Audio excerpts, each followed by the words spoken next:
Vanessa and Craig, by all accounts, there was mayhem inside and outside the Butler Library yesterday. Columbia is saying that protest and others like it simply will not be tolerated, and that calls for hate, harm, and violence are also not going to happen here at Columbia University. Free Palestine! Free Palestine!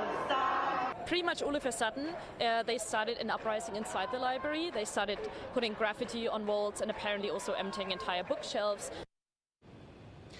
A recent Columbia grad describing what sparked that resolute response from the university and the NYPD. Several dozen demonstrators reportedly bursting inside Butler Library Wednesday afternoon, chanting "Free Palestine," allegedly destroying property and then refusing to leave. That disturbance as students were studying for final exams starting this week. Columbia says it gave protesters the option to show their IDs and then leave if they wanted. Columbia's public safety team then taking those who refused into custody.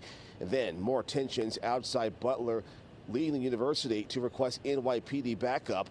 Columbia's acting president Claire Shipman explaining that call in a statement, reading in part, "Requesting the presence of the NYPD was not the outcome we wanted, but it was absolutely necessary to secure the safety of our community. For those not protesting, it was a day lost of studying for final exams in the library." And back live, we now know at least 2 public safety officers were injured in that clash on campus yesterday, and police confirming some 80 arrests were made during those protests, with charges now pending this morning. Ness and Craig, back to you. And Justin, we've actually learned a member of the Trump administration is suggesting even more consequences for those protesters.